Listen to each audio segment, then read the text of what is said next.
Salut à tous et bienvenue sur la guide. Aujourd'hui, on va parler d'un sujet qui fait beaucoup de débats dans le monde du développement logiciel. Comment travaillent les équipes qui n'ont pas de QA? Est-ce que c'est du suicide? Est-ce que c'est l'avenir? On va voir cela ensemble et vous allez voir que la réponse est beaucoup plus nuancée que ce que vous pouvez croire. Et je vais vous présenter donc ce qu'on appelle la quality assistance. La quality assistance, c'est quoi exactement?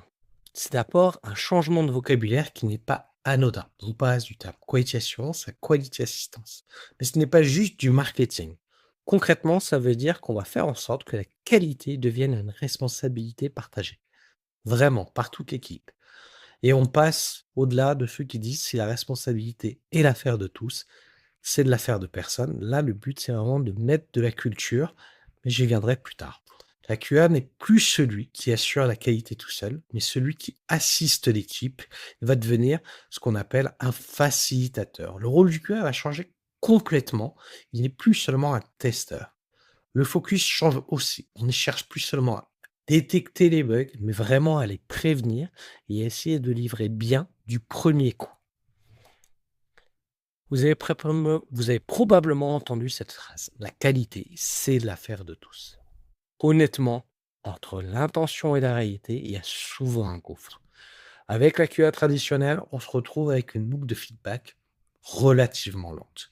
Les développeurs développent, la QA teste, plus ou moins à la fin, trouve les bugs, ouvre des tickets, les renvoie aux devs, qui disent des fois «It's work as design», ou les corrige, les renvoie au QA. Et donc, on crée une friction qui permet de ne pas livrer bien du premier coup et plus rapidement. On tourne un peu en rond de temps en temps. Le résultat, la qualité, devient un frein plutôt qu'un accélérateur. Et c'est exactement le problème qu'essaye de résoudre la quality assistance, c'est dire comment on va livrer bien du premier coup pour être plus efficace et que la QA soit moins un coup d'étranglement. Donc le but, c'est de devenir vraiment de gardien du temple, gatekeeper à un QA enabler. C'est un changement fondamental. Avant, la QA, c'est celui qui disait non, ça ne marche pas, ou non en fin de cycle. Il était vraiment le gardien, celui qui bloquait si ce n'était pas parfait, avec aucune garantie totale de qualité pour la mise en production et un peu de déresponsabilité, notamment auprès des équipes de développeurs. Avec la quality assistance, la QA va plutôt accompagner et dire mais comment on fait pour tendre vers de l'excellence? Que ça soit de l'idéation, dès le début du process, lorsqu'on va développer, on n'est plus un valideur, mais un coach qui va accompagner les équipes et les rendre autonomes dans la qualité. Son job, c'est d'accompagner, de former, de faciliter pour que toute l'équipe monte en compétence sur les sujets de qualité. Le changement de paradigme est donc très important. Regardons concrètement ce que cela change. Donc, ce que je veux dire, on passe vraiment de ce gardien du temple à un coach qualité. Et ça, c'est un grand changement aussi pour nous les QA parce on n'a pas pris ce rôle-là de façon générale dans l'industrie du test. Donc, il faut vraiment le découvrir et l'apprendre. Et donc, ce qui fait qu'on va de plus en plus essayer de passer de la détection de défauts à la prévention de ces défauts-là. Donc, c'est plus facile à dire qu'à faire et il va falloir avoir plusieurs étapes avant d'y arriver pour pouvoir tendre vers une approche qui va être moins directive et plus collaborative. Et la QA va intervenir de moins en moins en fin de cycle, mais tout au long du cycle de développement, d'idéation, de construction du produit. Et l'objectif n'est plus d'assurer des standards minimums, mais de créer une amélioration continue avec toutes les parties prenantes du projet. C'est vraiment un changement de mindset complet. Et l'objectif, c'est vraiment de rendre les équipes autonomes sur les sujets de qualité un vrai challenge au quotidien. Et c'est pas si facile que ça. Il y a 3 piliers fondamentaux pour pouvoir réussir à mettre cela en place. Le premier, c'est vraiment l'essence même, j'ai envie de dire, de l'agilité, c'est la collaboration. C'est que même avec ce nouveau rôle, le QA, il ne doit pas être décorrélé, des équipes, mais vraiment travailler à ses côtés, pas après elles. Elle va être présente aux rituels, aux décisions et elle va vraiment essayer de vraiment mettre ça de manière, essentielle comme un pilier de la transmission, qui est vraiment le deuxième pilier. Donc le QA, le but, c'est pas juste d'être là à côté et dire: «Ah, fallait pas faire ça, faut plutôt faire ça», mais plutôt d'évangéliser, de former, de mentorer, de diffuser les bonnes pratiques. Il va former, il va coacher. Le dernier pilier, ben, c'est aussi avoir de bons outils. Ben, c'est pas tout d'avoir les bonnes compétences et ça, c'est important, c'est même indispensable. Mais le but, c'est aussi d'avoir les bons outils pour pouvoir automatiser, avoir les bons environnements, les bons jeux de test, les bons indicateurs qui permettent de prendre les bonnes décisions de manière éclairée à toute l'équipe produit. Ces 3 piliers fonctionnent ensemble pour créer une culture qualité partagée. Il y a donc aussi 8 activités clés qui vont être associées à la quality assistance. Premièrement, le mentoring et le coaching individuel pour accompagner chaque professionnel de la production logicielle. Donc ça, c'est important. Il ne faut pas juste avoir des processus et dire: «Il y a qu'à Faucon, maintenant c'est le développeur qui teste, maintenant c'est le produit qui doit faire ça». Non, il faut vraiment accompagner, structurer et vraiment, être présent pour pouvoir former et partager, cette qualité à travers toute l'organisation. Donc il est indispensable de pouvoir mettre en place des rituels, des points de synchro pour partager les pratiques entre les équipes pour créer plus de cohérence. Moi j'aime bien personnellement le pair testing parce que ça a vraiment un moment pour dire, bah, comment on pense comme un testeur formé ou sur des techniques de test qu'on utilise au quotidien.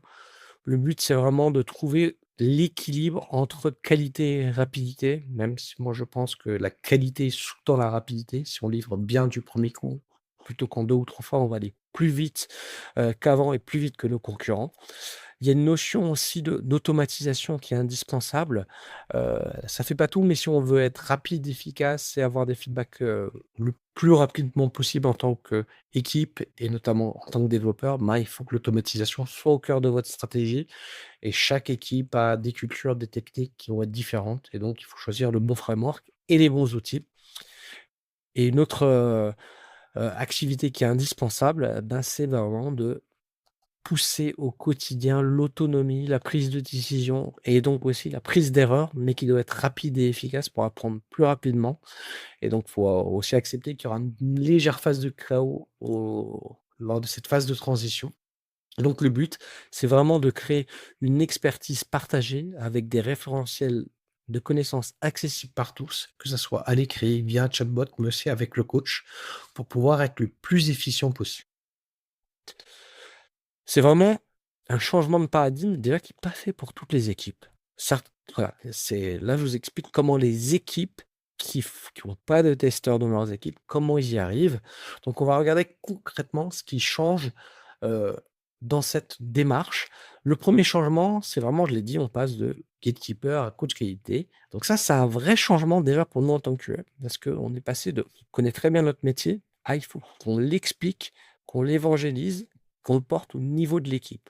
Donc c'est un vrai changement, déjà pour nous les QA qu'il faut accepter, digérer, être accompagné, où il y a des notions de soft skills, de management, de transmission à acquérir pour pouvoir porter ce rôle.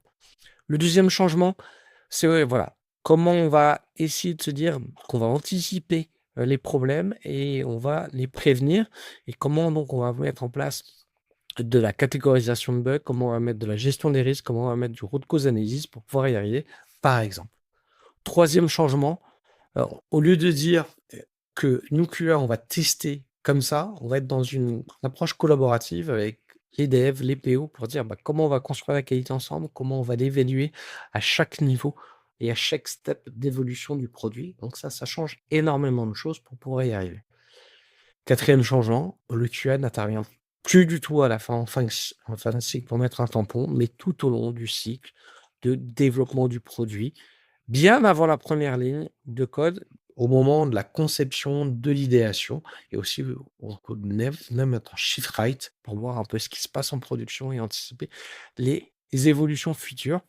Et donc le dernier changement, l'objectif n'est plus juste d'assurer des standards minimums pour pouvoir livrer, mais créer vraiment une dynamique d'amélioration continue, pardon, une vraie culture de la qualité. On va chercher constamment à faire mieux. C'est vraiment un changement d'état d'esprit, de mindset complet sur ce que c'est la qualité et comment on la construit.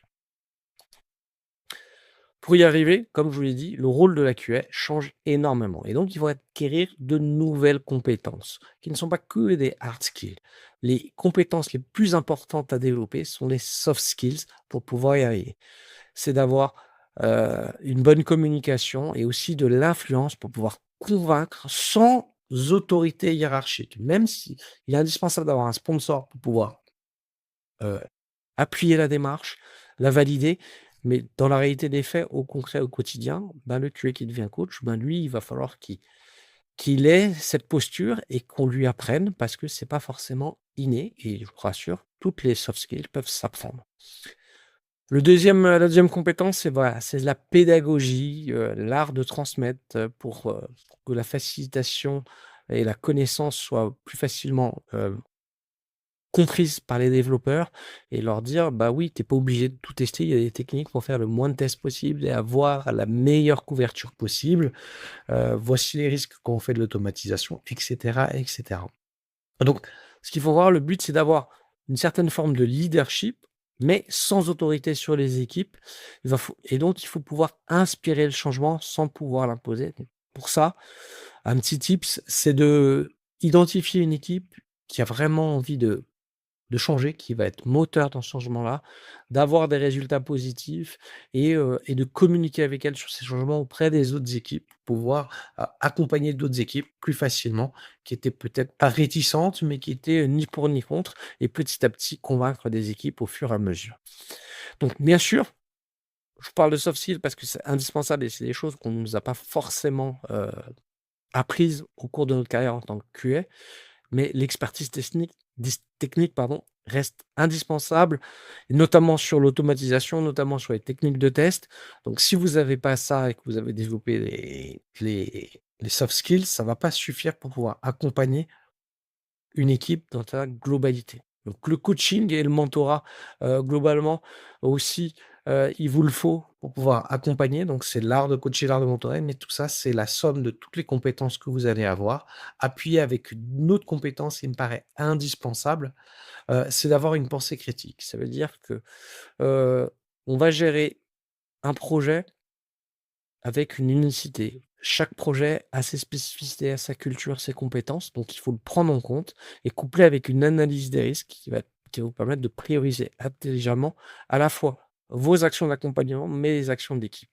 Donc le QA moderne, le coach QA, est vraiment indispensable et il doit mettre en place tout cela pour avoir un certain nombre de bénéfices. Donc ces bénéfices concrets, ce sont lesquels? Bah, le premier bénéfice, bah, ça va être d'être plus efficace et d'avoir un time to market plus rapide parce que on va réduire les goulets d'étranglement avec un niveau de qualité satisfaisant qui permet d'avancer en flux continu et de délivrer bien en une fois.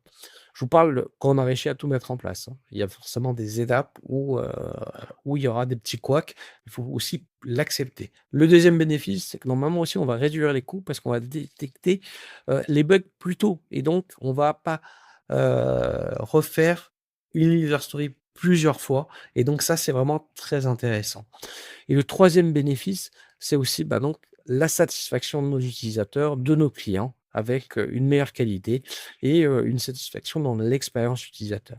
La qualité produit vraiment, un produit supérieur globalement et ça, c'est intéressant. Et enfin, les équipes sont plus autonomes, plus compétentes et elles montent en compétences. Elles restent plus épanouies, elles seront aussi moins frustrées et c'est vraiment du gagnant-gagnant pour toute l'équipe. Et une fois de plus, c'est pas fait pour tout le monde. Il faut que votre architecture logicielle le permette, il faut que, votre culture le permet et voilà, si vous avez un plat de spaghettis avec 10 applications qui communiquent les uns avec les autres, c'est quand même très compliqué de se passer de tuer.